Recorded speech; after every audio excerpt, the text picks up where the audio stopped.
play nickel corner throughout the game. The only guys who played every snap defensively in their positions were Money Mitch, Joseph, and Sendejo. And I think with all the changing in and out of guys, I think there's a lot of – to play good zone defense, and especially they were doing a lot of passing in the zones, you've got to have good communication. On that 1 3rd down to McLaurin where they ran that rub route in the middle of the field and he ended up picking up 30 yards or whatever it was on that crossing route, that stuff, Kevin Johnson and Money Mitch haven't been in that situation to communicate on that yet. And so it didn't look really as bad as I thought it was in the moment. You would have wanted to make some better stops than you made. Listen, the team that came into this game converting 30% of their third downs, you made them look a little bit better than that. You got them in a lot of third and longs, and they were still 5 for 11, 1 of 1 on 4, so 6 of 12 in conversion situations. That's 50%. That's not where that you can't have that, and our defense needs to be better in that regard. So listen, I will love to see Denzel and Greedy and Money Mitch and Kevin Johnson and all the guys on the back end because our pass defense right now isn't doing well. We saw that dime package I talked about last week where Malcolm Smith came in. He got an interception. B.J. Goodson played better. Ronnie Harrison still feels like he's learning the system to me and trying to get acclimated and not getting a lot of opportunities. Only 7 snaps for him. But I just think so much turnover and change is hurting this defense. And frankly, it's still a very much a concern because Dak Prescott is not going to do the things that Dwayne Haskins. Dak Prescott's going to throw for 400 yards. If we can, that's what he does every week. That's what he's been doing every week. That's what he does every week. Yeah. So we have the issues there, but it wasn't as bad on tape as it appeared in the game. Now, there were other plays to be made. There was one, a corner route in the end zone to McLaurin where he was one-on-one with Sendejo. He was open by 10 yards, and the ball wasn't even – it was closer to me than it was to McLaurin. So we got some breaks that you're not going to get in future weeks. But it wasn't as bad as I thought it was, and I did think that it was bad. But they made turnovers. They made big plays, and Myles Garrett continues 2 weeks in a row to make a game-changing play. And that's what we talked about coming into the season. You can't expect to have 5 sacks. And I think people's expectations for Myles are that he's going to have 5 sacks every game. Right. That doesn't happen. No. He had 2 this game. No. One of them was a 3rd down to get off the field. The other was a sack strip fumble recovery by him to ice the game. Mm-hmm. The turnover he created in Cincinnati, against Cincinnati, massive. If you make a game-changing play a game as a defense line, that's pretty darn good. And he's doing that. Yep. No, he's been great. He has been. It is everything that we're talking about. It's about what you're trying to be. So you say to yourself, look, you're very early on in this thing, okay? You're talking about 3 games in. You're talking about going to Dallas this week. This is the first quarter of the season, and so everyone's kind of doing this. We won't have our intended defense on the field for the entire season because Grant Delpit was going to be a part of it. But even without Delpit, we still don't have our intended defense on the field that Joe Woods was building, the roster that he was building behind. Offensively, it's pretty clear what we are. We are, and we knew we would be this. We are run. That's what we are. That's what we do best. And you can do that, and you can beat teams like Washington and the Jets and the Giants and the Bengals. You can beat teams like that. But in order to be a team that wins in the postseason, and you saw this last year with the Vikings, you have to be a team that gets the chunk plays. Yeah. And yesterday, we just didn't have the chunk plays. We didn't have those big plays over the top like we had against Cincinnati with Beckham. Those plays have to be there. And because of that, you saw an incredible running game, 37 carries for 158, but 4 yards a carry, less than 3 yards a carry for Kareem Hunt. You have to be able to take the top off a little bit. Now, some of that, big improvement in the defensive line you're playing, no question. And when Chase Young goes out, that certainly helps. But that to me, when you think about this, this is good. This is really good. And this is fun. It's awesome being 2-1, and it's fun having expectations, right? Expectations allows you to be critical in wins. If we didn't have expectations, you're just doing cartwheels because you're 2-1. You're excited to be 2-1, but you want more, right? You want more, and you need more because right now it feels as though our path to victory is very clearly defined. Yeah. Tight game, or you have the lead, and you can run it on them in the fourth quarter once you've worn them down sufficiently and end the game that way. It does not feel like if we get down 10 in the second half were making a comeback at this point. Right. So what you said what you just said is true. Yesterday, we completed 3 passes that traveled more than 10 yards in the air. Yep. I'll say that again. We completed 3 passes that traveled more than 10 yards in the air in the game. 0 for 2 on shots down the field over 20 yards. We were in the 10 to 19 air yard range, 3 for 5. So that's good. Just need to have more of that. The vast majority of our passing, obviously, 15 of our 23 attempts were within 10 yards of the line of scrimmage or behind. And to your point, you need to take some shots. Now, I will say this. There were some plays to be made that just were a little off. You go back and watch the coach's tape of the throw to Kareem Hunt where Kareem makes that amazing one-handed catch on 3rd down. If the ball, and there was some pressure, but if that ball is where he can catch it on his feet, it's a walk-in touchdown. Walks in, yeah. There was the shot play that when he attempted to Odell. He had Austin Hooper, I'd say 15 yards in front of him, went for the home run, underthrew it, but that play was there also. We ran a lot of max protect 2-man routes off of play action. So you'd have everybody in, 2 guys in the routes, and maybe the running back that you play fake to would eventually leak out underneath. They covered them well. They were playing to keep everything in front of them, but you've got to take some opportunities, and I thought there were. There were definitely opportunities, especially with Odell. And, winning is all that matters. That's all that matters for this football team. And how it looked, and it wasn't always pretty, but when you're down 2017, you go a 14-0 hole in the 3rd quarter and come back the way they do it on that 75-yard drive. That 3rd down play to Odell Beckham Jr. was massive because for 2 reasons. Similar situations that arisen in the game with similar route concepts against the Washington zone. They played a ton of zone, and he did not rip it in there. And on that one, he did, and that got the 1st down, and that really ultimately changed the game. So you're seeing some signs that it can get where you want it to get.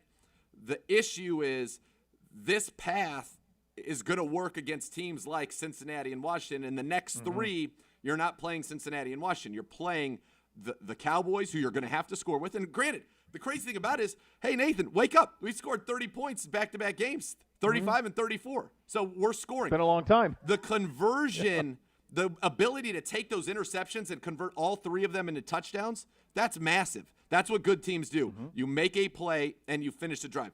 But there still are some concerns, and I think, winning cures a lot of it. But it's going to be hard to envision winning in an NFL where scoring is higher than it's ever been, throwing the ball 23 times a game consistently. You're going to have to get more out of that passing game. And Baker was uber efficient again, 16 to 23, no interceptions.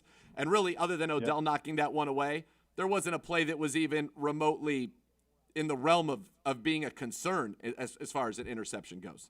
Very clean from that regard. No, very efficient. Jeez, yes. I mean, it's a 117 rating.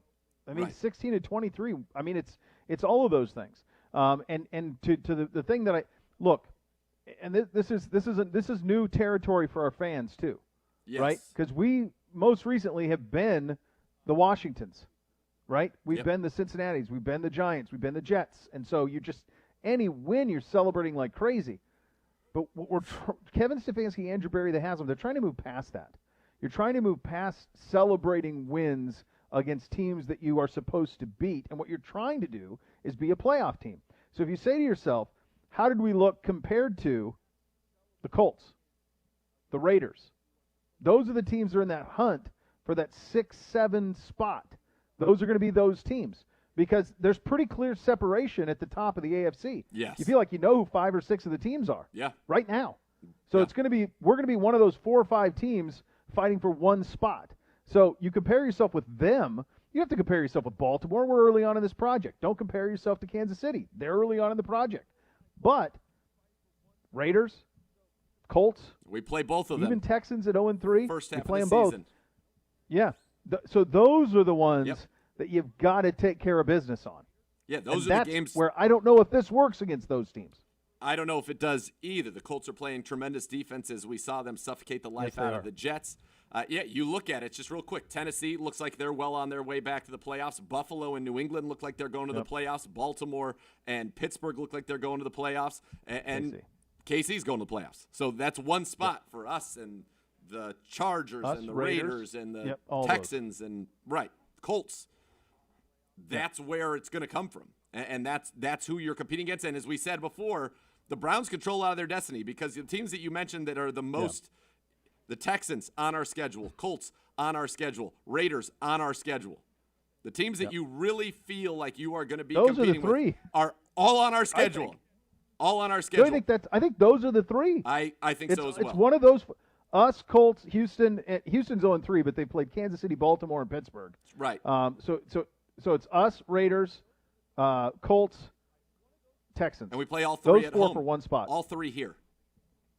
There you go. Those are big games. So that's what you have to build towards. You handled your business. You got a dub. You go to Dallas and a real measuring stick game against the Cowboys. It feels good to be 2-1. I've been 2-1 in a long time. Yeah. Feels great to have a winning record for the first time in 14. But this organization strives, and the goals are set. And so when the goals are set, you got to get to that level. And that will be the work. But if there's one thing to take away from yesterday, tremendous fortitude on that 75-yard drive in the third quarter after falling behind. Defense making big plays, not nearly as bad as it felt yesterday. And the offense its A formula is down. It's down. Yes, Joe Thomas said, can we run the ball? That'll be the key. Well, that backbone is there. And at some point, teams are going to have to really address how they go about stopping it, and that should open things up. 10 total targets for Odell and Jarvis. Winning, good.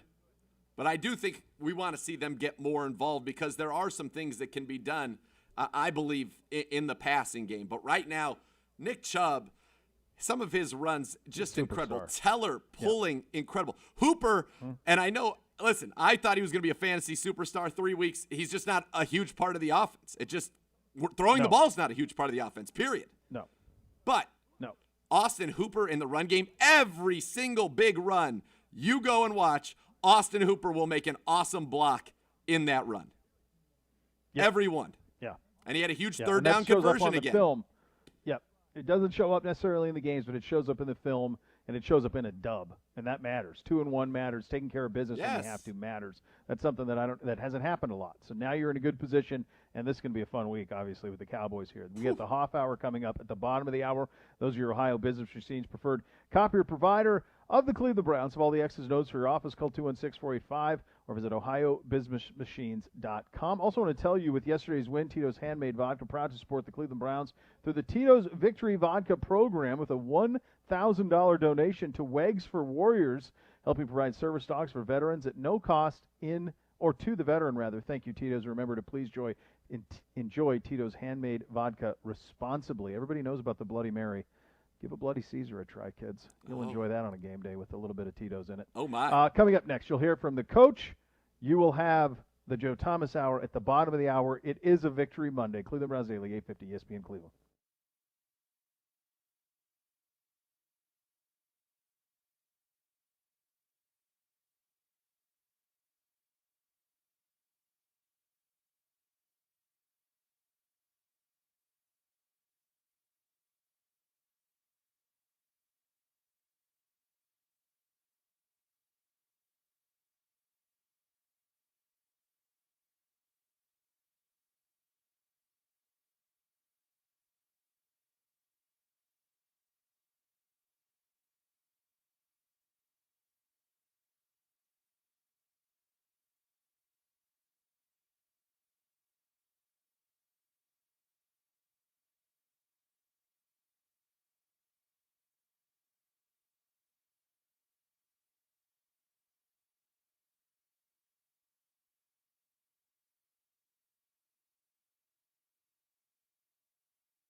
Beau here for my great friends at Raising Cane's. On game day, go for the win with Raising Cane's chicken fingers. Stack your roster with delicious, hand-battered, cooked-to-order chicken fingers and cane sauce. Huddle up with crispy, crinkle-cut fries, coleslaw, buttery Texas toast. Little Uncle Beau's secret, having butter and toast both sides. It's a big win. Top it all off, freshly made tea and lemonade. Visit the newest Raising Cane's on Brook Park Road in North Olmsted, right behind Great Northern Mall. Do it today. Raising Cane's chicken fingers certainly is one love. All right, here's Coach Stefanski from the podium within the hour. Let's have a listen. He will miss some time. Both down. Unfortunately, suffered a ACL tear there, so he's out for the season. So disappointed for him. He will go to IR. Tay Davis has that elbow injury. We will monitor that. He will miss some time, but we're just going to monitor that one. Denzel, with the groin, wasn't able to go there for much of the second half, but hopeful that he'll be able to work through it this week. And I do want to point out, there's a ton of guys that are fighting through these injuries, that are working their tails off to get out there on the practice field, make it to the game. I think it's a great testament to this team and guys pushing through these injuries. And then, on that note, Greedy, Jacob, Phillips, OV, all these guys, they're progressing, and we'll see where they are throughout this week. With that, I will take any questions. Hey, Coach, how satisfying was you guys couldn't get anything going on the ground, then to answer with that 11-play drive and really open up some big runs and moving the ball when you needed to? Yeah, we were a resilient bunch there yesterday. We went down, I think, 10-7, and we were down 20-17 maybe. So we had to answer. I thought the guys did that. The ground game takes 11 guys like we've talked about before, so I thought all those guys. I would single out the receivers as well. Odell, Cordero, Jarvis, all those guys blocking downfield. Speaking of Odell, 4 catches, 4 huge plays, 4 first downs, which was very big for us. So really pleased with the effort that those guys are putting out there. Hey, Coach, just wanted to ask you to kind of help put into perspective a little bit the loss of JoJo. I mean, I know in terms of he was not only returning the ball for you, but you guys were using him, with some pre-snap motions and doing some cool things with him. So just how unfortunate is this for you? Yeah, disappointed, Mary Kay. Hate long-term injuries like that. JoJo was doing a nice job for us, like you mentioned, on the offensive side. So we'll, as the offensive staff, those guys will sit down and kind of figure out if there's another guy on the roster that can do those types of things, and we got to continue to be as much as we can trying to be difficult to defend. So, like you mentioned with JoJo's role, we'll work through that.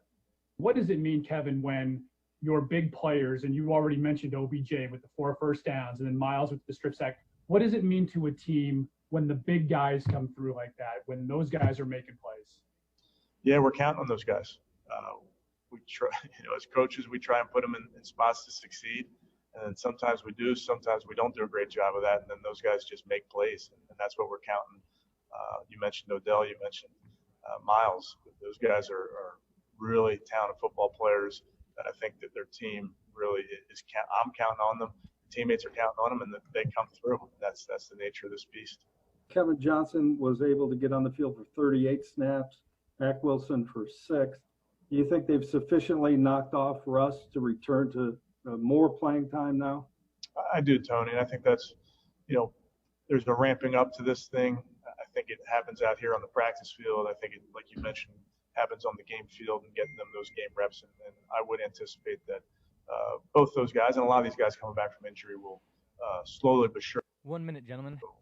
And the other thing, the last 2 games, which were wins, Mayfield has attempted fewer than 10 passes in the second half. Is that a favorable formula or by happenstance, or how do you view that? I think the favorable formula is having a lead in that fourth quarter. And if you can run it efficiently and be smart about how you throw it, that's the formula, I think, for winning. But it's not we don't go into it thinking about a number of attempts. Hey, Kevin, what do you hope 30 from a game like yesterday where he had a couple of penalties and maybe that sack given up? Yeah, I think he was disappointed in those 2 penalties. I know I was. I let him know that. That's part of this deal. You have to be great with the cadence, and those were 2 that he wants back. Stand by. Can't let that happen. We just got to make sure that we clean that up. And then once he settled in, he played really solid football for us. But we I don't want him to have to go through that to settle in. You're up. All right, good stuff from Coach there. The loss of JoJo Nats and Z to the ACL, it stinks for him personally, and for us as a team, but also because there were some fun things that they were using with motion with him in the game yesterday, and one where he broke free that I think was set up to where they could do it again down the road, but unfortunately that won't be the case. Ooh, yeah, there was the one where it ended up being that rollout left to hoop, and you just wonder if you're able to kind of get your eyes over to the right side of the field. They didn't cover him. He ran on the motion and then turned up the field, and hey! But it was a quick play, and there was pressure. Again, very difficult to even think about him getting the ball to him. It was a positive play to Austin Hooper. But, yeah, a lot of stuff there. I do think this is an opportunity for Donovan Peoples-Jones. He can do a lot of those things. He is very dangerous with the ball in his hands. I'm eager to see if he has earned that opportunity, because I know from talking to people that he's looked good in practice, and they've been using him to simulate some of the more difficult opponents that they've faced, and has done a good job in various roles there. So maybe this is, sometimes you hate to see an opportunity created due to an injury, but perhaps this was the opportunity that Donovan Peoples-Jones needed to be up on game days, and I think he has a chance to make an impact. Yeah, I agree. And just to address, like when Coach said it's good to be up in the fourth quarter and to run the ball. That's right. Buffalo yesterday and Atlanta yesterday. Now, Buffalo was fortunate. They were able to come back and still win the game, but neither of those teams were able to take the air out of the ball and run and burn clock, something that we've proven that we can do. Winning formula for that. Atlanta lost again that way. Buffalo almost did, and probably got bailed out on a pass interference call at the end of the game that would have sealed a Rams victory. So when you talk about pass attempts in the fourth quarter, winning is the pass attempt that matters most. And if you can salt it by running it every time, do it. There's two instances from the NFL yesterday where teams didn't, almost cost one, did cost the other. Half hour coming up next. Cleveland Browns Daily, 850 ESPN Cleveland.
Very good. You were injured at work. Call the workers' compensation lawyers at 1-800-ELK Ohio for a free case review. Elk and Elk, a proud partner of your Cleveland Browns. And now time to bring on the Hoff as he strolls in. Purple suit on Thursday night. Just fantastic. Start there. Then we'll get to a victory Monday. What about that outfit on Thursday night? Yes. What an incredible effort. Well, thank you, guys. I wore that just for you. I knew that you guys would really appreciate the purple collar, especially being a Florida game. You know, sometimes you got to dress up a little bit, get a little more flamboyant, step outside your comfort zone. Boy, did we. It takes a lot. It takes a lot to out-flamboyance Irv, and you did. Well, the best part was usually I'm the guy wearing like the very muted earth tone suits, and it just so happened the very first time that Irv is wearing a tan earth tone boring suit is the time that I'm wearing a purple jacket. It was perfect. It's great. It's awesome. And it really was. Go ahead, Zeke. I was just saying, the fun continues, right? The fun continues, especially for the offensive line. An aficionado of offensive line play like yourself. Another great display from the Browns on Sunday, 2-1, and it's kind of where we expected to be, honestly, when the schedule came out, but to actually execute on that feels good. And while it wasn't a perfect game by any stretch, you executed when you had to. You took advantage of mistakes by the Washington football team, especially their quarterback, turned those into touchdowns. But, man, some of those runs, Nick Chubb, the line, the tight ends involved in the blocking, the receivers, just things of pure joy. Could bring a tear to a Hoff's eye. It was absolutely pure joy. It did bring a tear to my eye because you hit the nail on the head, right? We're 2-1, which is kind of where you had to spitball it. If you were looking at the beginning of the season 3 weeks ago, the Ravens, probably one of the best 2 or 3 teams in the NFL, would have taken a great effort to go on the road to your very first game with Kevin Stefanski and win that. But I think the way we looked, we all didn't feel good about that coming out of week 1. But after week 2 and week 3, you found the formula. This is the Browns team that we want to see. We're going to be throwing the ball. We're going to be efficient, not throwing a lot of turnovers. And we're going to be running that rock with Chubb and with Hunt. And this offensive line being dominant, it does bring a tear to my eye. It's a beautiful thing. It's fun football, Joe. And you, I'm guessing you experienced. Nathan and I were talking about this in the first segment. I want to get your opinion on it. When you're trying to build culture and you're trying to build the expectation of winning, being critical in a win is a big part of it. Saying we won and that's great, but let's not celebrate. Let's not celebrate this idea that we didn't do exactly what we were supposed to do. And so that's critical amidst expectations is the next step. If you're going to be a team that makes the postseason, you say, yes, you beat a team you should have beat, like Washington, which has got a lot of problems, especially at quarterback right now and in the pass game. You beat a team that you're supposed to beat, but at the same time, there's some things that you got to do better if you're going to start to beat the teams that are even strength or even a little better than you. And I think that's a really big step for this organization to take, Joe. You're exactly right, and that's why I really like Kevin Stefanski and the coaching staff. They're not a roller coaster coaching staff that's up and down, that when you lose, they're just ultra critical and they beat you down and you lose confidence. And some of these staffs, when you win, they build you up and they sweep all the bad stuff under the rug and you act like it didn't even happen. No, with Kevin, I guarantee they're coming in today and it's going to sound exactly the same as if they lost yesterday, which is good. That's what you want. You want that critique. Yeah. You want the critical analysis, evaluation of your play, good and bad, no matter what the outcome of the game was, because that's how you get better in the NFL. And, Joe, we were talking earlier that we have figured out the formula to beat the teams that we should beat, right? You get the lead on them, and then you just suffocate them in the fourth quarter with Chubb and with Hunt.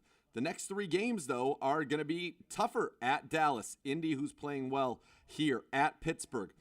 What have you seen from this offense that gives you hope that, because we're going to have to, we can't just throw 23 times every week and win in the NFL. That's not, I don't think that works over the course of a full season. What does this offense need to do? How does it need to evolve? And what have you seen, if anything, that leads you to believe that it can in those types of environments? Well, I think we are running the football really, really well, which is the obvious one. Running the football in the NFL is really hard to defend because as soon as you start trying to sell out to stop us being able to run with Chubb and Hunt, that's when you have the big plays in the passing game that open up. And there's not many defensive coordinators in the NFL that are willing to give up big chunk plays in the passing game to shut out a rushing attack. So I think that is huge to be able to consistently run the football against whoever comes to town or wherever you're going to play.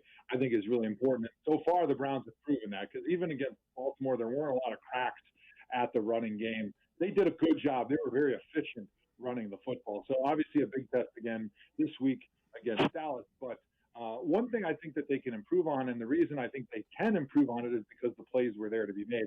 It's those big chunk plays in the pass game, specifically the play action. We saw that big touchdown to Odell 2 weeks ago on Thursday Night Football. There was a great play action pass. Odell gave him the double move, ran past him. Baker dropped it in there for a touchdown. We had another one of those this week that Baker underthrew Odell, and Odell had to go up and do the Dikembe Mutombo. No. Like Z, I think, pointed out nicely in our little pregame chat here today. But that's the play that you want to make, because that's what breaks the defense's back. They're getting sliced to death with paper cuts with Chubb and Hunt. They're losing 5 and 6 yards a carry, and all of a sudden you throw over the top of their heads to Odell, and now their heads are spinning and they're wondering, what do we try to take away? Like, those chunk plays are the times in the game where you blow it wide open and you say, see you later, we're not turning around and we're not looking back. And that's what I want to see. And the plays are there to be made, and it's just a matter of Baker now having the confidence to let it rip, throwing it down where it needs to go. Yeah, that's it. If you look at Minnesota the last couple of years, guys, look at the yards per catch by Stephon Diggs. Like, you have to have somebody 15 yards a catch in order, which is what Odell was, to your point, Joe, on Thursday Night Football against the Bengals. You have to have that for this offense to really hum. Go ahead, Z, the way that it needs to. I was going to say, I think that Kevin Stefanski is certainly well aware of that, and I think as this game went on, he adapted to the situation, which was, this team doesn't scare me on offense. With Cincinnati, I feel like we felt that we had to take a few more shots because Joe Burrow and A.J. Green and Boyd and Mixon, they're going to put up points. This was not the same situation, and while it wasn't the most maybe aesthetically pleasing, we were talking earlier, Joe, 3 completions of more than 10 yards in the air in the game for the Cleveland Browns. But you did what you had to do, and the other part is good teams or teams that win in the NFL, when your defense gifts you a short field, you turn it into 7, and all 3 interceptions turned into touchdowns for the Cleveland Browns, and I thought that was big, and that's a sign of growth. It wasn't always pretty offensively, but you answered the bell with that 75-yard drive after falling behind 20-17, but more importantly, you capitalized. Instead of 3s, you made 7s on all 3 of those interceptions. Yeah, and you hear a lot of fans, which I love hearing it, right? They wanted more out of the team on Sunday. You win by a couple scores, and everyone's 14. feeling unsatisfied. Like, thankfully, that's where we need to be. Like, that's where where you we've got to been be. begging to be as a franchise for a long time. And so I love that we're finally in that situation where you beat Washington, and you go, yeah, I'm not really happy. I think we could have beat them by more, even though I saw people leaving 5 minutes left in the game on a home game, and usually that was not happening when we were winning. That was happening when we were losing. The Washington football team left with 5 minutes on the game too, Joe. It was awesome. Yeah, It was beautiful. It was amazing. I was actually at the game this weekend, which was really exciting because I didn't know I was going to be able to go to any Browns games this year. But it was so cool to be sitting there going, yeah, this is a comfortable win. We haven't had one of these since 2014. Yeah. And so it felt really good. But you're exactly right. Like, the point of the game is to win. Kevin Stefanski did what he needed to win. He understood that, look, Dwayne Haskins is a turnover machine right now, so let's play conservative. Let him try to move the ball down the field, and when he takes chances, we're going to pick him off. On offense, we don't have to throw the football down the field a ton and put Baker in those situations where he might make a mistake, he might take a risk where he shouldn't. Let's just hand the ball off, take easy completions, and win the game by a couple scores, and then we'll make steady progress along the way. And then next week, we'll take another step up. We'll play a little bit better as an offense and as a team. But the point is to win, and that's what they were going to do, and that's the game plan that they executed. Hoff, not that you're required to keep us apprised of your every move, but neither Nathan nor I knew that you were going to be at the game Sad. on Sunday, Sad. which leads me to this. I would have given you a shout out on the scoreboard, Hoff. Hoff is in the house, folks. The Hoff's in the house. Is that your first game you've attended this year, and what did you think of it? The atmosphere was really good for only 6,000 fans. It was really impressive. Like, obviously, when you looked up into the upper deck to see that totally empty felt a little odd. But as far as the atmosphere, the environment, it was loud. There was fans getting excited at the proper moments. Everybody that I saw in the stadium looked really excited to be there, which you always kind of wonder if it's such a deviation from the norm walk in there and just say, this doesn't feel right. This feels funny. But it didn't feel like that at all. It felt like a great, normal Sunday. It was a beautiful 80-degree day in Cleveland, Ohio. It was just a fun day to be at the stadium. It was good. And as being in an empty and being in ours now for two, the Browns fans bring it. I mean, that 6,000, it very much feels like you are at a normal football game, which is really a testament to the potency of Browns fans. And you love to see it getting fired up. And I think, contributing in some cases to what we saw on the field, especially the momentum from the defense who, 5 takeaways. That is something we talked about the defense a little bit at the top. And after going back and I went through the tape, not nearly as bad as it felt live. Obviously, you're not going to get to face Dwayne Haskins every week, but we continue to be very stout against the run. And I just think moving it around, and Joe, you know this, or you can tell us this, you had 3 different guys play slot corner. You had guys moving in and out. Denzel's in. Now Kevin Johnson's going from the nickel. Now he's outside. And when you play all those zones, especially where it seems like you're trying to talk and pass guys on and adjust to different route concepts, it felt like we had some communication breakdowns at times that allowed some of the better plays from the football team to happen. Yeah, with the abbreviated COVID preseason, I think the 2 areas that I was most concerned league-wide was going to be the communication in the secondary, because that takes a lot of practice. Like being able to play together and understand how you pass off zones, and even when you do get into man-to-man concepts, when teams are trying to run rubs and things like that, when to switch, when to stay with your guy, like those are all things that take experience. It's the same thing on the offensive line. That was my other thing that I was concerned about was offensive line play, being able to communicate and pick up blitzes. Well, the Browns on offense, their offensive line have done a really good job thus far picking up blitz and communicating the pass protection pickups. But there has been some issues in the secondary with communication and how to pass off those different route concepts, which, the offensive line has been together a little while, except for their tackles, obviously, but Jack Conklin has a lot of experience. But in the secondary, because of all the injuries, it's no surprise that they've struggled a little bit, especially early on in the season with that, because of the abbreviated training camp and because they have had a lot of injuries in that secondary. Yeah, it does show up, and it's one thing that will be glaring this week against the Dallas team that just spins it everywhere, throws it everywhere they want. If your game plan for this season includes buying or selling a home, Howard Hanna Real Estate Services have you covered. Visit howardhanna.com/Go Browns today. Coming up next, we'll hand out some game balls with the Hoff. It is the Joe Thomas Hour of Cleveland Browns Daily right here on 850 ESPN Cleveland.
Are you a sports fan looking for a part-time weekend job? Get into the action at First Energy Stadium, home of the Cleveland Browns.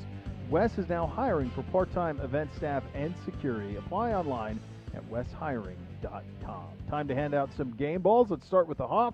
Your first game ball, Hoff, goes to who?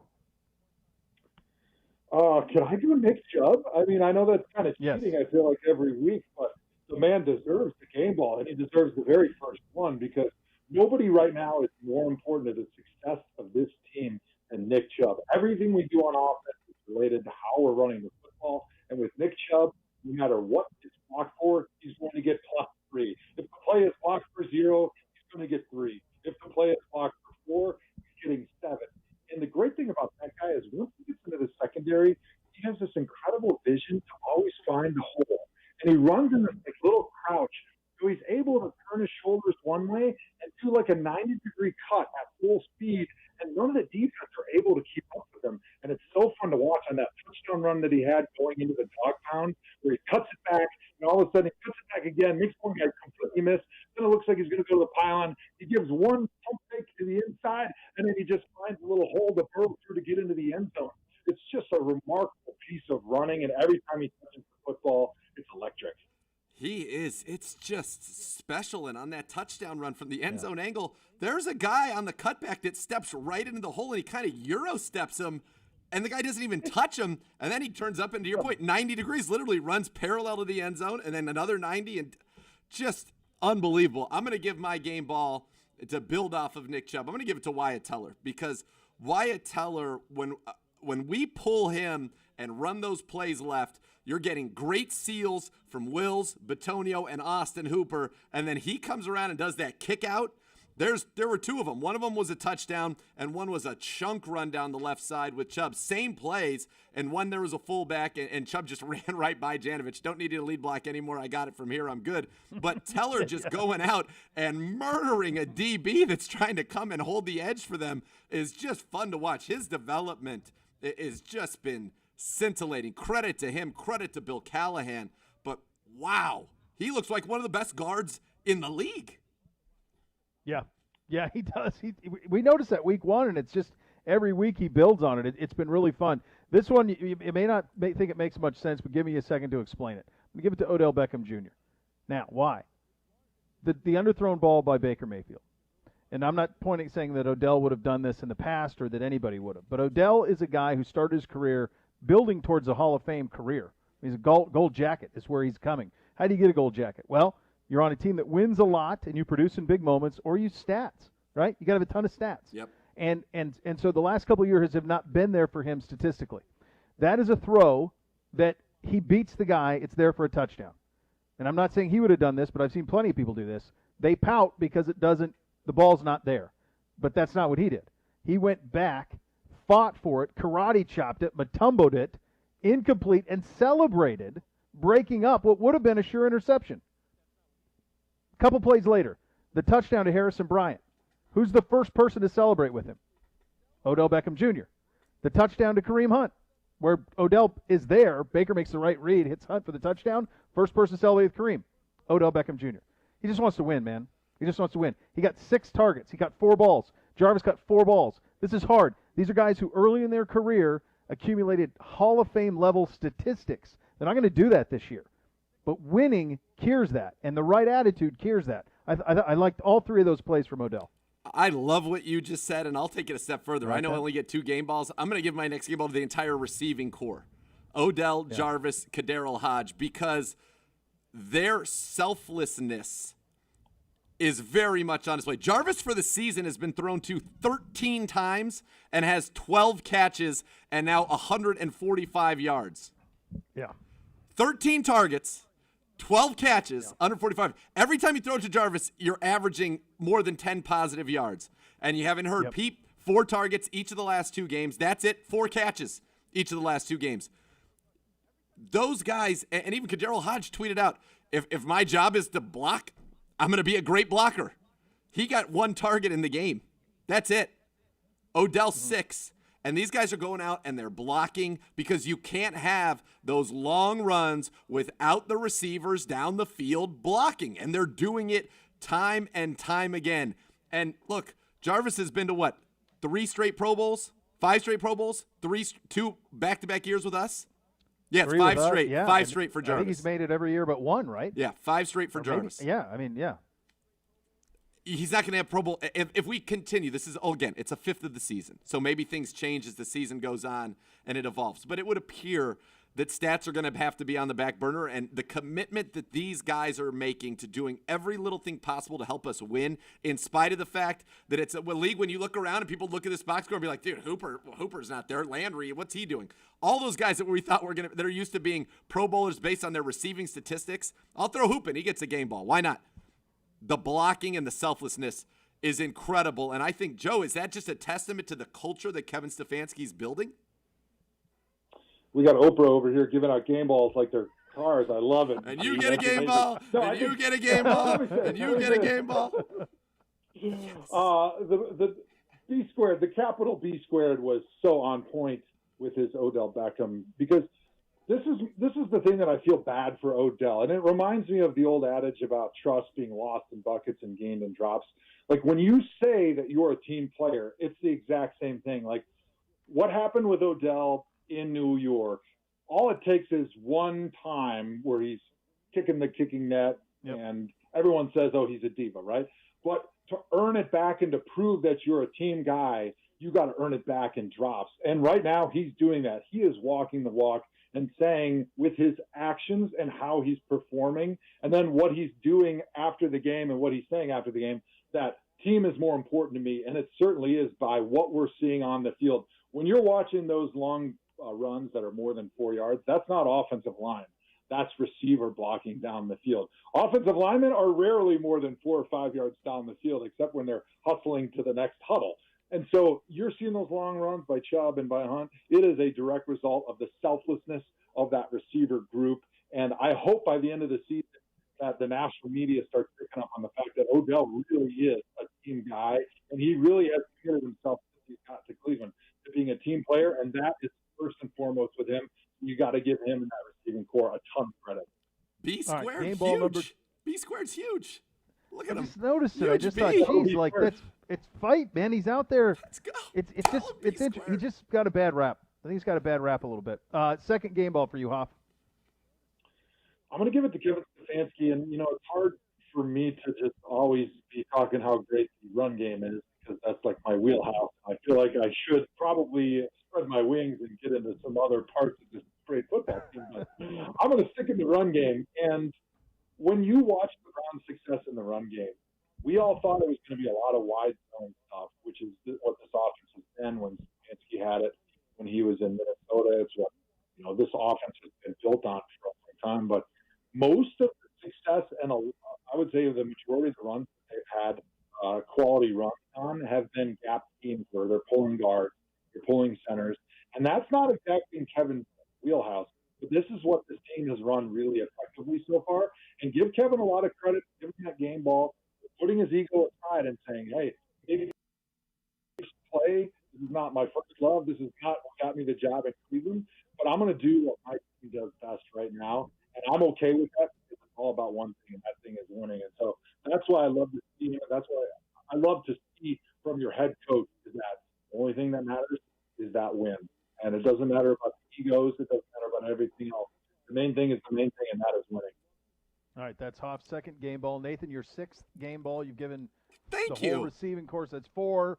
And then you I threw Hoop in there. So it's your seventh game ball. Your seventh game ball. Go ahead. I'm actually going to give it, and this might come out of left field to people, but I'm going to give it to Cody Parkey. Cody Parkey, 2 for 2 on field goals, hasn't missed an extra point. He's now 9 for 9 on extra points. And it was funny to be on the other side of it when their kicker missed the extra point and say, that usually comes back to bite you later on. Yeah. That's a good team. It doesn't happen. And he's been nails. And I also like the fact that Preef said, we're really not, covering kicks so well. Let's just kick it out of the end zone every time, Cody. Boom. Not a problem anymore. Right down there. But I thought his field goal to make it 7-3 was a big one. And at the end of the game, it was 31, just gets you to 34. But his consistency, where you're just not taking it for granted, but appreciating the automatic nature of what he's doing, is very helpful. It's interesting. I went pre for my second one as well because of how I've just never seen him so as upset as he was in his press availability Thursday. Like he was just not having it. And they did a fantastic job in special teams across the board. You mentioned Parkey and what he's done. Joe, I want to ask you this, and that is the psychological impact on a team of missing extra points when the kicker misses the extra point, but also on the kicker. Because Zerline has missed some extra points. Now he's drilling everything from 50 or 45. He drills those, but he's missing some extra points. I've seen this around the league a little bit. What is it about the extra point? Is it just moving it back that changed that game? Yeah, moving it back, I think, made it just hard enough where it wasn't an easy chip shot anymore, where if you miss hit it, it's not going to go in. But also the expectations didn't change league-wide, right? So that person, that kicker, knows that everybody in the stadium, including all of his teammates, are still expecting him to make it at the same rate as when the kick was like 30 yards, and now it's, 40? Or it was on the 2, and now it's on like 33. So it's from the 15. All right, 33, and it used to be like 20. So the expectations for all of us didn't change of that kicker, but it became a harder kick where if you miss hit it a little bit, you're probably going to miss that extra point. And so I think that plays with your mind a little bit, because as the expectation goes up, sometimes that's when you start getting a little nervous, you start getting a little tense, right? It's like that little gimme putt that you have that's like 3 feet, and your buddy goes, you can have it, and you're like, no, I got this, I think I can make this. All of a sudden the expectation says, I better drill this or I'm going to look like a real idiot. And that's the same thing when you're kicking those extra points. It really is. We'll do some word association coming up next. You're listening to Cleveland Browns Daily on 850 ESPN Cleveland.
Rumpke Waste and Recycling, family-owned and operated since 1932. They've been in business 87 years, keeping neighborhoods clean and green. Their customers, employees, and communities, simply all part of the family. Visit rumpke.com to learn more. We'll play a little word association, these players' names or phrases given to us by the great Gibbe.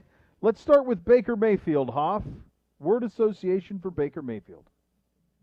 I'm going progress. I really like what I saw from Baker because he understood what the game plan was. Run the football. We're going to be soft on defense, but we're going to tighten up when we get into the red area because no Haskins going to give us turnovers. Offensively, take what the defense gives you, but don't make those mistakes. Baker played his first mistake-free, interception-free game in a long time. I also like what I heard from him after the game. I'm not satisfied. I think he played better. There were things that we left out on the field. I love that hunger in his belly, and that's why I say progress. Yeah, for sure. And I think the thing that when you think about what this offense will look like when it's all humming, and when you're a team that's, like we think this team can be, a team that could be the 6-7, team, contend, get in there and be a playoff team in the AFC. If you think about Cousins last year in Minnesota, the average game is 23 of 30. That's the average game. That's what you hope for. He was 3,600 yards, something like 22 touchdowns, 6 picks. That's what this offense is. And they did not have the run game that we have. So those numbers are theoretically going to come down a little bit just based on personnel. But I love the no mistakes. Odell helped with the breaking up the one that was probably going to be an interception. A little bit more down the field, but in terms of overall, 3 straight games heading in the right direction, going into a big test in his home state in Dallas. It'll be a lot of fun. Our guy Jedrick Wills. Yeah, I've been very excited watching Jed. I got to watch him in person at this game. I love what he's doing in the run game, and that's one of the things that people don't really notice, right? It's kind of hard to see, especially when you're watching on TV and everyone's excited. Nick Chubb's making people fall out of their jock straps. You don't notice the work that they're doing in the trenches, but Jed is doing some really good stuff in the run game. He obviously is holding up really well in the pass game. But one time in the game where I thought maybe he made a mental mistake because it was the time where the left defense end was coming off the edge and forced Baker to roll to his right. There was some confusion inside. I thought that might be Jed's problem, but actually after the game, you should have re-ID'd that one. So that one was on the quarterback. So that made me feel even better about the performance that Jed has had. So really excited about what Jed did. My one disappointment was not on Jed, but the fact that the defensive end from Washington got hurt early on. Chase Young. I forgot his name there. I know Chase Young, yeah. But Chase Young got hurt early on in that game. So we didn't get to see kind of the first-round battle that we had hoped a little bit. So that was a disappointment just from a purist football standpoint. But overall, Jed is really fun. How much is the fact that Joel Bitonio is right next to him? What is that? How integral has that been to his early success? Well, it's been huge. As smart as Jed is, he's still a rookie, right? And so you don't know everything, no matter how good you are, how smart you are early on. And so having a guy like Joel who's a full guard, who's been around, he's been in the trenches a long time, that's enormously helpful just from like a preparation standpoint, from on the field comfort level standpoint. But then having a center like JC, who's also really smart, who's also been around a long time, who can get you lined up and make sure you're getting proper blocking schemes and you make sure you're pointing to the right guys. That is really important, too, for his confidence. So he's never thinking, I'm going to line up and not know where to go. Anytime he lines up, if he has a question, he can ask the guy to his right or the guy to his right, and they're going to get him lined up. So all he has to focus on when he gets to the line of scrimmage is, what do I have to do to block my man? So he can focus on that technique, and that's been really huge for him. We talked about Odell and Jarvis quite a bit at the top, so let's skip one. Let's go to Myles Garrett. Another game-changing play for the defensive end. Yeah, Myles was great again. And one thing I really am excited to watch with Myles is how the defense is using him. We all know he can rush over the tackle, but what we're seeing from a lot of offenses when you watch the film is they're putting tight ends and running backs and receivers right over the top of Myles to jam him before they get out in the route. When you're a defensive end, it pretty much limits your pass rush to almost nothing because when you lose a second in a pass rush, that's everything. The ball is coming out in 3 to 3.5 seconds. And if the ball hung on to any longer than that, the quarterback's probably not going to be in the league very long. He's going to get benched or he's going to get injured. And so getting off the line of scrimmage and not being chipped is almost everything for defensive end. So what I like the Browns are doing is on third down in those obvious pass situations when offenses are dialing up those chips from the tight ends or the running backs or the receivers, they're putting Myles inside. he has been absolutely deadly on these forward interior guards because those guys just aren't used to seeing that quickness and speed like they see from Miles. So all of a sudden, first second down, they're blocking Ogunjobi or Sheldon, who's a little bit bigger, maybe not as quick as Miles. All of a sudden, third down comes rolling around, and they've got a one-on-one protection, and Miles is lining up over him, and they're not able to adjust his speed and quickness fast enough, and he's really been terrorizing guys from that interior position on third downs. He really has been. Speaking of that interior position, the motor on Sheldon Richardson, the veteran setting a tone, and that's the next word here is Sheldon Richardson. Yeah, he's been fun to watch. Like, he's always kind of been that energy, that heart and soul of that defensive line where I think you have to have one of those guys on every good defensive line that I've ever been around. You always have the one guy who's got a little more personality, who's got a little more energy, who kind of is the leader of that group. Maybe he's not the guy that has the most belts on the wall, the most all pros, but a lot of guys look to him. And watching Sheldon run around, watching the motor that he has on Sunday and the excitement and energy that he plays with, that is really important, especially when we're talking about a season where a lot of these stadiums the Browns are going to play and have little or no fans. On defense, you're used to hearing the roar of the crowd and kind of feeding off that energy. They're not going to have that. So having a guy like Sheldon is extremely important because he's BYO. You bring your own energy to that defensive line, and he's been an extremely valuable part of that unit this year. Yeah, he has. And a kid that we liked a lot when he was at Ohio State in the state, and it really had a rough go of it, was Dwayne Haskins. What did you see from the second-year Redskins, Washington football team quarterback? Yeah, so a lot of bad with the turnovers. Obviously, when you're a quarterback in the NFL, you can't fumble and you can't throw picks. But outside of that, you saw a lot of things that if I'm Washington, I'm saying there's a chance I can build on this, right? The guy made some really good plays. Did a really nice job throwing the ball accurately at times. Decision-making, his biggest problem is he just stares down receivers right now. Yeah. You saw a lot of times those interceptions were in zone coverage. He got the snap.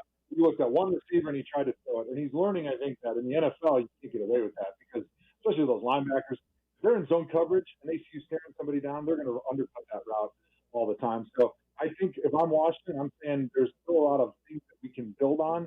We can continue to see that progress because this young man has a lot of talent. Yeah, the arm is there. You just got to harness it a little bit. All right, coming up next, we'll take a peek ahead at the matchup for this week. It is a marquee one against the Dallas Cowboys, and another fantastic weekend in the National Football League. A lot of great games, some separation starting to take place as well. We continue with that coming up next. You're listening to the Joe Thomas Hour on Cleveland Browns Daily on 850 ESPN Cleveland.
Zenith is committed to athletes as they are to the game. Zenith helmets designed with an uncompromised attention to fit, feel, style, and safety.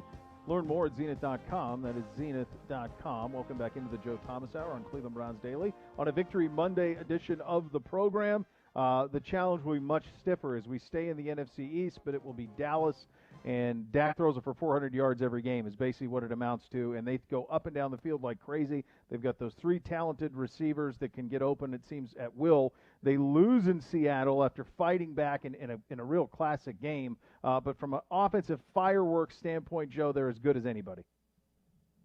Yeah, it's definitely something that the Browns are certainly looking into right now, thinking, all right, what is the game plan going to look like this week to try to limit what Dak Prescott and that receiving core in Dallas wants to do? And with the Browns secondary being banged up and not performing great through 3 weeks so far this season, there's going to be a lot of interesting play calls potentially in that secondary. Maybe they're going to be throwing some blitzes in, trying to get the ball out quickly, maybe trying to do some different disguises.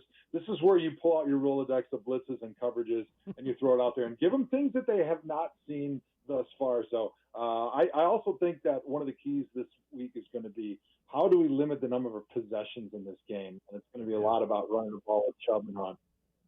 Well, you saw that yesterday in games, both Buffalo and Atlanta. They just refused to take the air out of the ball. Now it's gotten to Atlanta a bunch of times now, 3 different times. They've given up huge leads. The Super Bowl, obviously, and twice this year, but got them again yesterday with the Bears and Nick Foles coming back. And then Buffalo squandered a huge lead where they just kept trying to throw the ball down the field. It's like, man, you got to run it a little bit and take a little bit of the air out of it. And that's something that we'll have to be able to figure out in the game against Dallas. What about this Aldon Smith story? Guy hasn't played in 6 years. Leads the league in sacks. Like, can you imagine coming off the street for 5 years? You're on the street, and then you come back and you lead the league in sacks through 3 games? Remarkable. I played against Alvin Smith a couple times when he was with the 49ers, and he gave me everything he had. And he was impressive. I mean, I think he even led the league in sacks a few times early on in his career. He was incredible. Like, the speed and the power that he played with, and he had these great hands where he could get his hands on you. He could kind of fling you one way or the other. Then he could accelerate to the quarterback, and you see him doing amazing things right now. Obviously, getting to the quarterback, sacking the quarterback. But one of the things that people aren't talking about with him right now is how devastating he's been in the run game. This is going to be a huge challenge for the Browns tight ends because he's slinging those tight ends around like they're rag dolls, and it's really limiting what teams can do as far as running the football wide his side of the football. And you got to give that guy a lot of credit from where he came from and to where he is right now, playing the way he is. It's pretty remarkable. What a story, what a comeback story for him. Yeah, it really is a great story. And this game Sunday is just chock full of storylines. I mean, there's awesome stuff from Baker going back to Texas. The fact that the Cowboys haven't been able to stop anybody in the pass game, and something that there's going to be plays to be made there. Now, Russell Wilson's on another level. We'll get to him in a second. But everybody who's played Dallas has been able to throw the ball. If you think of their Week 1 loss to the Rams, how the Rams dominated them in the play-action boot game and getting all of that stuff going, that's what we do well. That's what we want to be able to do well. That's what we want to be at when we're at our best. There is a recipe there, but you're going to have to score a lot of points. I think it's got to be in the mid-threes, I think, to have a shot on Sunday. Don't you think, Joe? Yeah, I agree. I think you want to be in that 30 somewhere there. But this is what we talked about earlier in the show with Baker Mayfield. Progress, right? He's made steady progress, week 1, 2, 3. This is almost a great stepping stone for him, right? Because we're hoping that the running game can stay there, and now you all of a sudden have a team with Dallas' secondary that is a little bit able to be exposed, throwing the ball. That next step right now in the play-action passing game, getting 3 to 5 of those bigger plays, those explosive plays, throwing the football down the field, and we're coming out saying, man, that offense is rolling right now. Absolutely. So let's go around the league. 3 weeks in, the NFL continues to deliver its fireworks all-time out. I mentioned Buffalo. Josh Allen leads an incredible drive. They get kind of a dubious pass interference call that really aids them, but he was great for the 3rd straight week. Russell Wilson's otherworldly. He had 14 touchdowns in 3 games. He should have had 6 yesterday. DK Metcalf, he just runs into the end zone. He jogged the last 6 yards, or he would have thrown 6 touchdowns yesterday. And then Aaron Rodgers said, oh, yeah, you don't have to get me weapons. It doesn't matter. I'm good. I'll take care of my business. the play of those three, Gibby wants to know if you had to pick an MVP of those three. For me, it would be Russell, but Rodgers is right there. Yeah, I totally agree. I mean, the stuff that Russell Wilson has done in 3 weeks this season is historic. It really is. I mean, 14 touchdown passes, and he's on pace for, wait for it, 74 if the season continues at this pace, which the record is 55. So think about that. Right. It's totally remarkable. He's also the first player in NFL history with 4 or more passing touchdowns in each of the team's first 3 games. And he also ranks in top 4 in completion percentage. He's at 76, which is unconscionable. Passing yards, he's 4th. And it's just really remarkable. He also leads the league in passer rating at 139. So the things that he's doing is honestly really hard to comprehend. And it's amazing to think that Aaron Rodgers is being overshadowed right now because the way he's playing in any other season would be the absolute talk of the NFL. Yeah, there's no question he was, and he played great last night, and Allen's been incredible as well. Lots of great football here. New England continues to win, and in different ways. Burkhead scored 3 touchdowns yesterday. Cam running, play-action game, strangled away a win from the Raiders. Never really gave him hope. That's going to be the Patriots' formula this year. Find a way to win. And I think they're already predisposed with New England to being the team that's sort of like an amoeba. They're going to change every single week, and that's the way they've always been, but especially now that they have Cam, because they're just going to dial up and do 20 rushing schemes that they think they can exploit, some weakness that the defense shows with a personnel or a formation or a shift. And with Cam being able to make some off-schedule plays, give the football to him, let him run the football a little bit, let him confuse defenses with his run-pass options.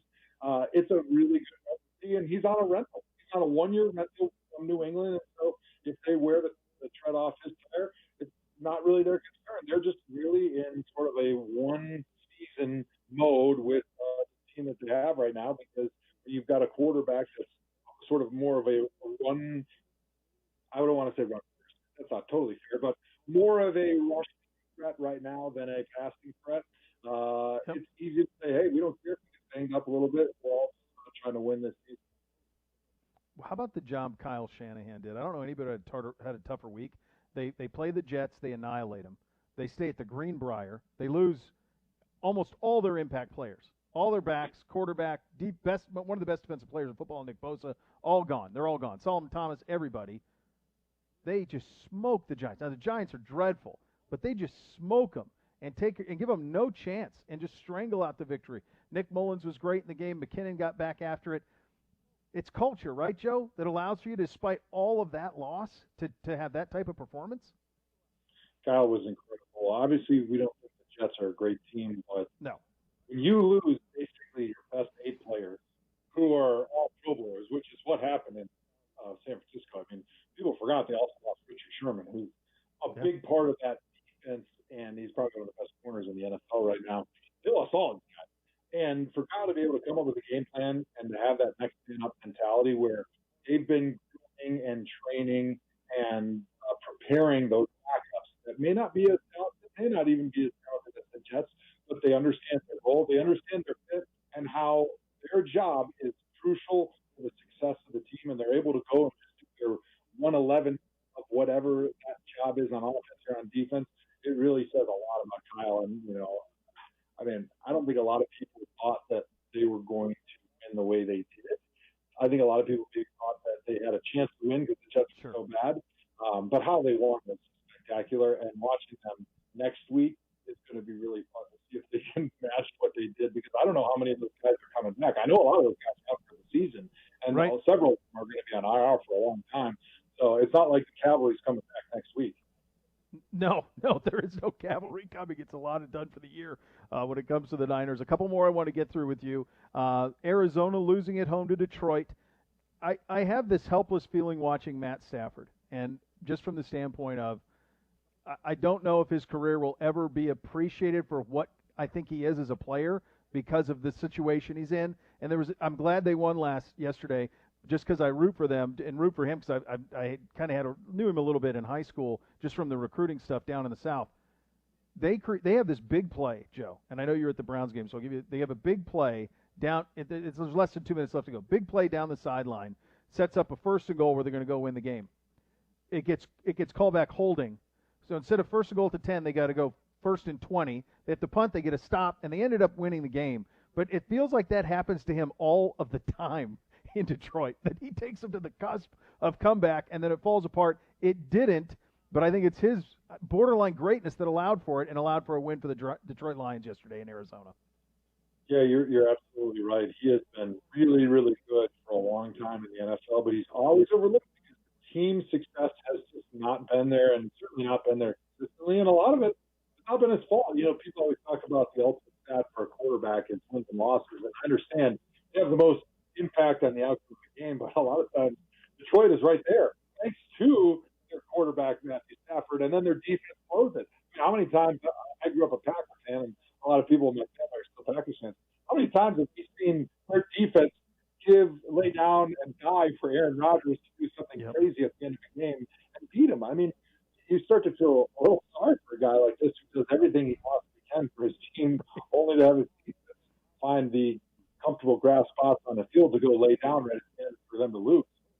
Yeah, it was. They got the win. The Rams take their first loss. They'll show a lot of guts in losing to Buffalo, and then the loss for Arizona. So 2 losses in the NFC West out there. I want to ask you 2 more. One about Joe Burrow. He got sacked 8 times. He was decked 20. I mean, they were just teeing off Joe. It was just one after another. He just kept getting hit, one really violently. He threw it 44 times. He threw it 60 sometimes against us. What can you do to take that away from him? You can't, because he looks like a franchise quarterback to me, and it appears that they could break him in year 1. Legitimate concern. Should I? I would be really concerned if I was Cincinnati, because you've got this guy who's done a great job for 3 weeks of the season. I think even the high expectations probably within the organization, he's been above them. I mean, he's been really, really good for any player, not just a rookie. And to ask him to go drop back and throw 100 times in the last 2 weeks, because I think he was over 60 against Cleveland, it's not really fair, first of all. And then first of all, for a rookie, have to throw that many times, basically say, hey, we're either going to win or lose completely on your arm. And even if you have a good game, we still might lose because the whole team is not very good. But their offensive line is really bad. And you put a guy back there behind them that maybe isn't 100% comfortable with every read on where to get rid of the football if guys are coming scot-free to kill me. It's just not fair. And they really, even though they didn't rush the ball that effectively, I think Joe Mixon only had 49 yards rushing on 17 carries. You just still have to keep defenses off balance a little bit, because he's your future. You're not going to win the Super Bowl this year. You're probably not going to go to the playoffs. But what you can do is ruin your rookie quarterback if he gets murdered week in and week out from either injury, or you can kill his confidence. We all remember what happened with David Carr in Houston when he got sacked the way he did as a rookie. Those guys all of a sudden get happy. They stop looking at the guys running down the field. They stop progressing, and you start regressing, because all you're doing is watching that pass rush, because you're getting murdered week in and week out. Yeah, no, and that's what's happening right now for him. Last one for you. Monster game on Monday Night Football. It happens in week 3. Usually these type of games are like week 10, 11. If you think back to the old Brady Manning games with the Colts and the Patriots, these games would take place late October, early November, more of a preview. Ravens KC tonight. What are you looking for? What do you take from it? Who's it more important for? Well, I think it's more important for Kansas City, because I think we know who the Ravens are. They look great through 3 weeks. Kansas City, they look great, but then all of a sudden there was a little hiccup last week. And, not that it's a concern, but we're talking about who is going to come out of this game as the clear best team in the NFL. I think most people that are watching this are saying, whoever wins this one, we feel like they're clearly the best team in the NFL. And so I think there's more pressure on Kansas City to show up, to play well, and to come out of this game saying, yeah, there's no Super Bowl hangover. Because if you win this game right now, it's very easy for everyone to say, no Super Bowl hangover. They don't have to even worry about that. That distraction is gone. You lose this game, especially if you don't look good. I think there's going to be some questions about, hey, where's the team going? What's the direction? Are they still making progress? Are they going to kind of, fiddle around here and then sneak into the playoffs? So I think there's just a little bit more pressure on Kansas City in this game. It's going to be a fun one, regardless. Always fun talking to you. Great, Hoff. Appreciate your time as always, my friend. Thanks for having me on. What did we say? Capital B squared. Go Browns! Every once in a while, you hit a 6-foot putt, buddy. Every once in a while. Appreciate, as always, the great Joe Thomas, and that was the Joe Thomas Hour here on Cleveland Browns Daily. Much more to come, including a big preview of the Monday Nighter monster game in the AFC, Ravens and Chiefs. You're listening to Cleveland Browns Daily on 850 ESPN Cleveland.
Started out of a small garage in Lakewood to celebrate their humble beginnings in a garage. Alex having a mattress garage sale. What about this novel concept? It's the same high-quality mattresses that they always have.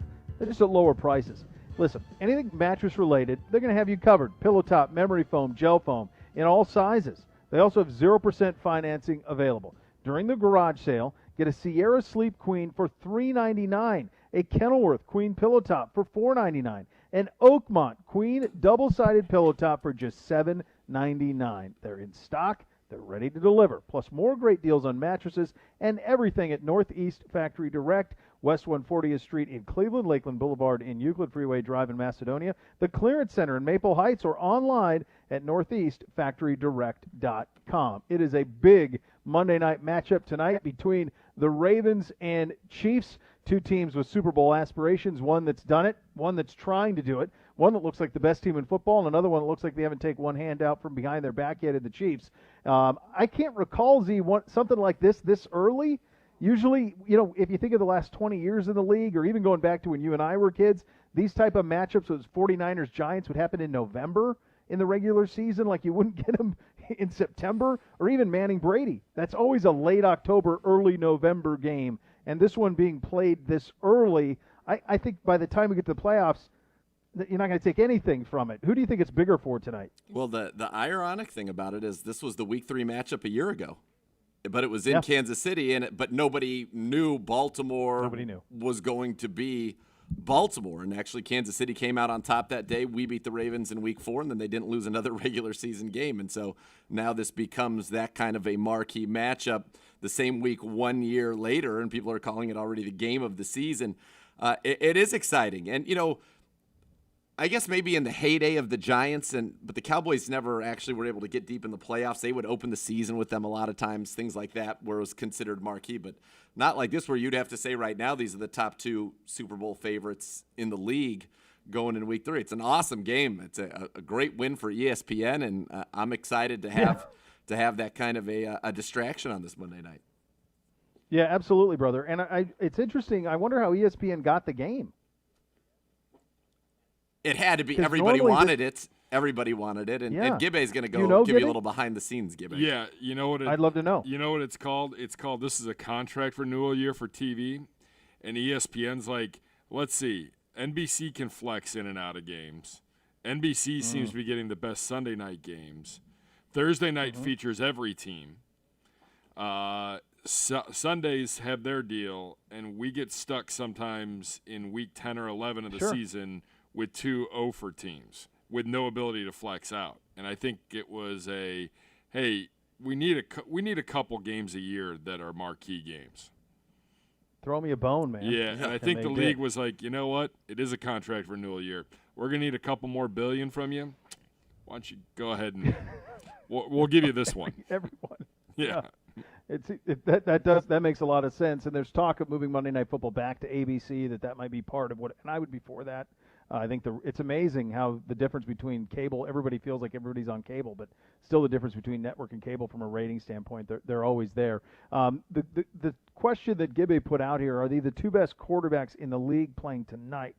I think both Aaron Rodgers and especially Russell Wilson would say, hey, we're off to nice starts. So would Josh Allen. But yeah, he's funny though, man. I'm telling you. Like, I know you were at our game, and he was great in the last drive, but he did some stuff in the third quarter that you just go, whoa, why would you do that? What are you doing, man? Like, his ceiling's really high, but he still does some stuff that's so hard to wrap your head around. There was no business for the Rams to fight back into it. But are you with me that those four have separated Lamar, Mahomes, Rodgers, and Russ? Yeah, I would say that those four, and Allen's got to be. If you were going to go for a basketball team, 5, that would be the 5 right now that have really just gone on to a whole nother level. Russ is playing quarterback, and honestly, it's hard. It's hard for me to knock Dak. What more does Dak Prescott? What more does he have to do to win games with this team? And it was only a miracle that they have the one win that they do have, but. He's playing phenomenal. Now, he did throw the 2 interceptions against Seattle, but the last one is a desperation. Sure, it's just a heave, so you can't count that against him. But still, 472 and 1. on the season. He's already got, it's just nuts. His stats so far through 3 games. Yeah, he has 1,188 yards and 67% completions, 5 touchdowns, 2 picks. He's it's been crazy. He's on pace for 6,336 yards right now. That's what it looks like. It's crazy. He also ran for 3 touchdowns a couple weeks ago Yeah. against the Falcons. He ran for 3. Oh, I know. He's a BB. Man, the ball coming out of his hand, it's a BB. He's playing at a really high level. Are these the 2 best teams playing tonight? Now we're talking. Yeah, I think they probably are. I think Seattle, especially with the injuries, it added to it. Jordan Brooks down for them now, the first-round pick out of Texas Tech. Jamal Adams got hurt in the game yesterday with his groin. And you notice, boy, you want to talk about how valuable Jamal Adams is. The Seattle Seahawks folks could not manufacture a pass rush when he went out. He was their best passer, or best pass rusher in the blitz. And they couldn't manufacture it. Dak had all the time in the world. So as awesome as Seattle is, and I still have them coming out of the NFC, I would have concern with how easy it is to throw on them, and everyone's throwing on them at this point. And that's the other thing. When people are being so hard on our defense, if you take a step back, scoring's at an all-time high around the league. There are tons of teams that can't stop anybody right now at all. Can anybody stop anybody in a 2-minute? I haven't seen it. Doesn't seem that way. I haven't seen it. No, I haven't seen it. I thought the Rams got a little bit jobbed yesterday in their game on the interference call where they were both kind of jostling, and that was a 4th down play where the Rams would have won it. But, yeah, nobody can stop anybody in 2-minute right now. And you think about that and you say, well, why is that? It's secondary communication. I think a lot of it is they're just guys running free. And then the rules of the game certainly have changed. The other thing is this. The abundance of talented receivers that have come in the draft the last 5 years, there's so many. You look at this. This was a great receiver draft. Next year's a great receiver draft. It feels like the idea that somebody like CeeDee Lamb can be the 3rd receiver on a team and he has that skill set, that's the type of talent that's in the league right now. That the talent at that position is just as good as it's ever been top to bottom. There's so many stars. Atlanta, even in a loss, they threw it all over the place. They didn't even have Julio Jones. It didn't matter. Didn't matter. You just have guys who can make plays absolutely everywhere. A couple of bits of NFL news. Nick Foles is now the starter in Chicago. Had to be that way. I think you lose the locker room if not. I think probably in retrospect, the way that worked, we'll start Trubisky. We drafted him 2 overall. Front office's guy. We'll start him. But when it's gone wrong, we can make the move off of it. Because to bench a guy after 1 pick, but it's not 1 pick. It's not 1 pick. They were also 2-0. So, I wasn't watching the game. Was he just so bad in that game that they couldn't stomach it anymore? The pick he threw. Yeah, Atlanta was burying him. I mean, Atlanta, and that's what I said, Atlanta's inability to just take the air out of the ball is stunning. It's just how stupid they play is amazing. But he was terrible. Oh, yeah. The new morning show this morning on ESPN Radio with Keyshawn, they had our guy Orlovsky on. They get to this game, and he goes, Mitch Trubisky's done in Chicago. You can't bring him back now. There was no way. He goes, it's over, and he should look for a new place to play. Yeah, he's an Ohio legend, awesome kid from Menor, great dude, all of that, but it's not working, and they're better. Foles' only pick was really could have been a touchdown. Allen Robinson had a chance on it, and they just Darquez Dennard I think just pulled it away from him. But yeah, I mean it was time, and so now they're 3-0, and they're going with Foles now for a while, and that changes. Now them and the Packers in the NFC North as the Vikings are 0-3, Lions are 1-2. But they're beginning to separate a little bit. And again, a really, really fun game tonight on Monday Night Football between the Ravens and the Chiefs. We will do the scores on that coming up next. You listen to Cleveland Browns Daily on 850 ESPN Cleveland.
Knowing one's limit is important, whether it's a snap count for a football player or spending limit when you're playing the lotteries. If you like to gamble, it's fine. Set a limit beforehand, though, and stick to it. If you want to learn more, you can go to keepitfunohio.com. Helpful tips are there.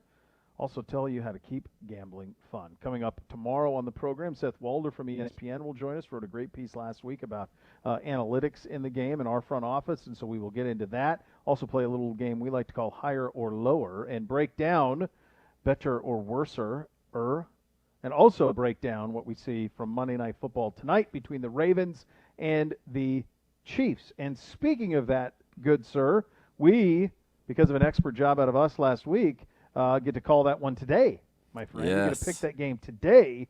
I can't wait to watch it. I don't really care who. I mean, I hope Kansas City wins. Just keep Baltimore at 2-1. It'd be nice. But I think both these teams are going to be there at the end. So it's just going to be a fun game to watch. What are you looking for?